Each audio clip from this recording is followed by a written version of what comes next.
Why do you pay every bill on time and still get punished with a 25-point credit drop? It's the ultimate banking trap. You follow the rules, yet you lose your dream home because you don't know when the game actually starts. Moving one payment by just 48 hours is the difference between a mediocre 740 and an elite 800. In this video, I'll expose the bank's static snapshot and the secret AZEO strategy used by the top 1%. By the end, you'll know exactly how to spend money without hurting your credit and how to build a permanent 800-point reputation. What is your current score and what is the biggest thing stopping you from hitting 800? Comment below. The architecture of the static snapshot. The primary reason the average person fails to achieve an elite credit score is a fundamental misunderstanding of the medium. You believe your credit score is a movie. You think it is a live, high-definition stream of your financial behavior. You assume that when you hit pay on your mobile app, the world knows you are debt-free within seconds. This is a dangerous illusion. The credit scoring system is not a movie. It is a series of grainy black-and-white photographs taken once every 30 days. Think of the banking system as a blind auditor who only visits your house one afternoon a month. If he arrives while you are hosting a dinner party and your kitchen is covered in dirty dishes, his report will state that you live in filth. It does not matter if you clean the entire house 5 minutes after he leaves. To the auditor and the rest of the financial world, you are a slob for the next 30 days. In financial terms, this auditor is the statement closing date. This is the single most important day on your calendar that you have likely ignored. Most people focus on the due date. The due date is the deadline to avoid a late fee. The statement closing date is the day the bank takes a snapshot of your balance and sends it to the credit bureaus, Experian, Equifax, and TransUnion. If your billing cycle ends on the 30th and you have a $2,000 balance, that is the number that is hard-coded into your reputation. Even if you pay that $2,000 in full on the first of the next month, the credit bureaus see you as a person carrying $2,000 in debt for the entire month. You are living in real time, but your financial reputation is living in a 30-day lag. To win, you must stop managing your money for the bank and start managing your data for the auditor. The gravity of the 30% limit. To understand why this snapshot matters, we must look at the FICO algorithm, the mathematical gatekeeper of your lifestyle. While there are 5 major factors, the one we can manipulate instantly is amounts owed, which accounts for a massive 30% of your total score. This 30% is driven almost entirely by your credit utilization ratio.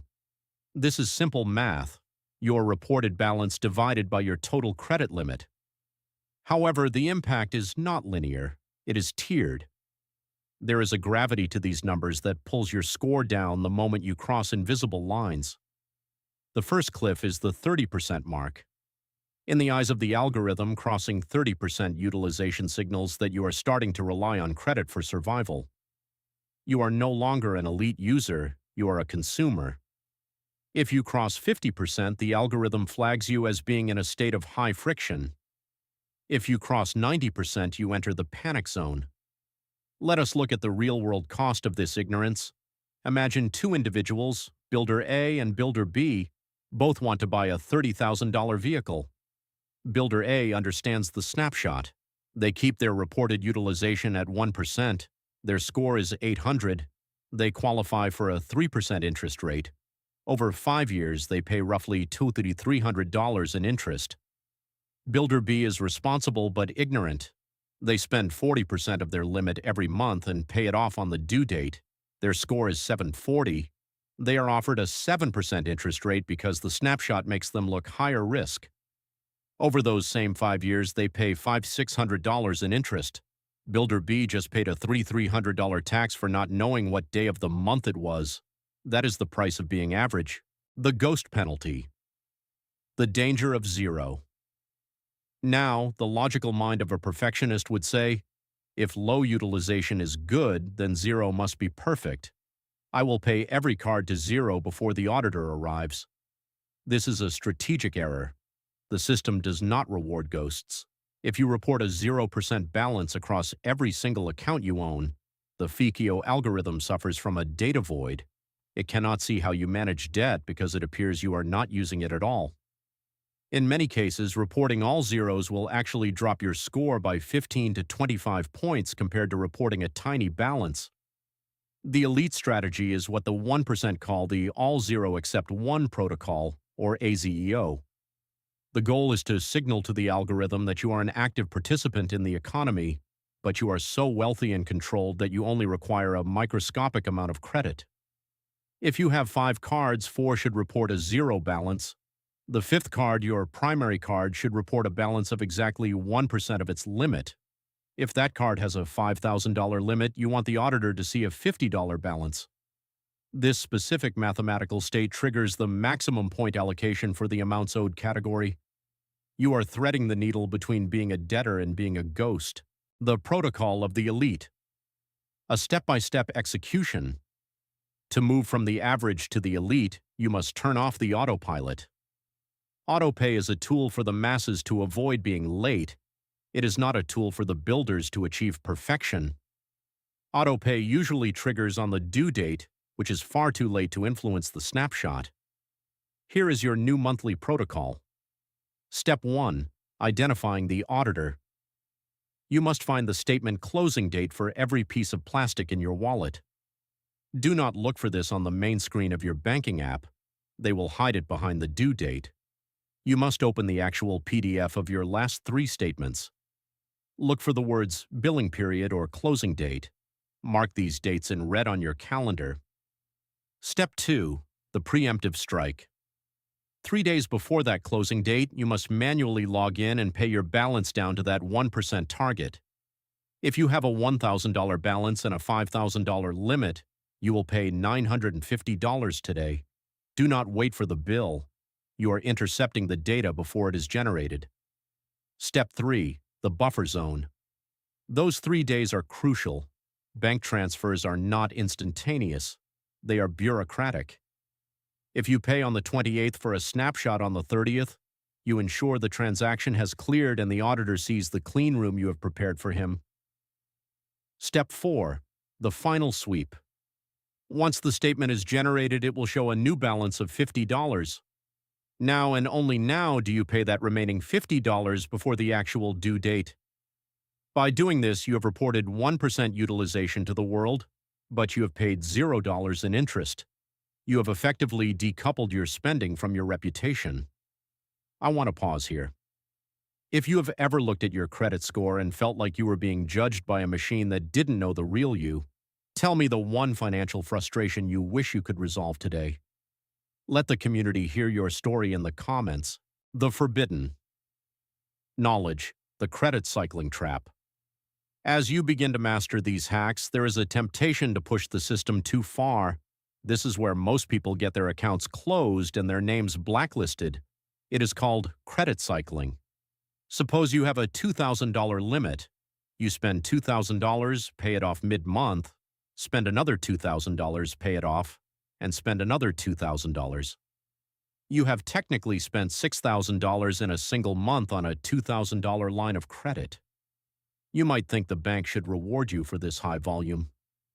To the bank's risk department, you look like a money launderer or a person on the verge of a total financial collapse. They gave you a $2,000 limit because that is the maximum amount of risk they are willing to take on your life. When you cycle that limit multiple times, you are forcing the bank to take on 3 times the risk they agreed to. This triggers a manual review. They will freeze your accounts, demand tax returns, and likely shut you down. The elite do not cycle credit, they expand it. If you are constantly hitting your limit, stop hacking the payment date and start demanding more territory. Call the issuer and request a credit limit increase. Tell them your expenses have grown and you require a higher ceiling to maintain your low utilization. When your limit is $50,000, a $5,000 purchase is a mere 10%. You no longer have to hack the system because you have become too large for the system to worry about. The evolution of the algorithm, FICO 10T. You must also be aware that the blind auditor is getting smarter. While most lenders still use FICO 8, which is the memoryless snapshot model we have discussed, the industry is moving toward FICO 10T. The T stands for trended data. Trended data does not just look at today's snapshot, it looks at the last 24 months of snapshots.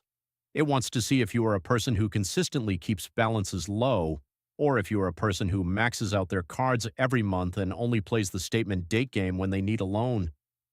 This is why the elite do not just use these hacks as a temporary fix. They adopt them as a lifestyle. You want your 24-month trend to look like a flat line of 1% utilization. When a lender sees 2 years of perfect low utilization discipline, you are no longer just a borrower, you are a partner.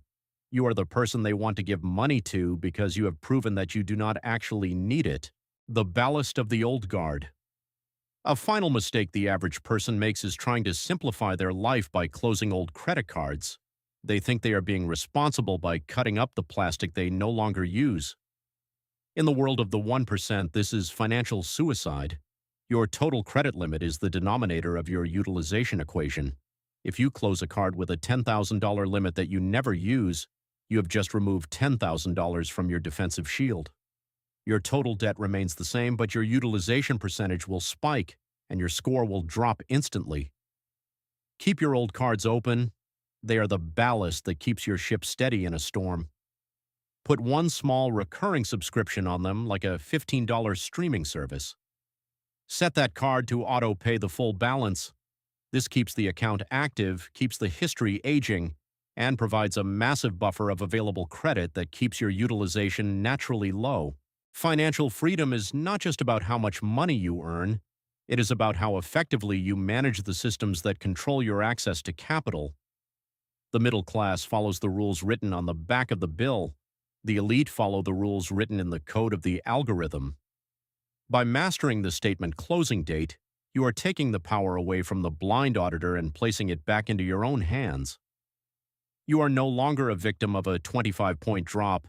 You are the architect of an 800-point reputation. As for those of you still watching, here is a hard truth most will never tell you. Your credit score is more than a number for a loan. It is a psychological profile. When you have an elite score, you carry yourself differently. You negotiate from a position of strength. You realize that banks are not your masters, they are your vendors. They are competing for the privilege of lending to you. When you master the snapshot, you master the power dynamic of the entire financial system. If you are ready to stop being a consumer and start being a builder, comment the secret password, I am the architect. If you found real value in this deep dive, subscribe to The Wealth Architect and share this with one person who is currently being punished by a system they do not understand. We do not ask for likes out of vanity. We ask for them to ensure this knowledge reaches those who are tired of the cycle. Your journey into the 1% does not end here. Click the video on your screen right now to learn the next law of financial sovereignty. I will see you there.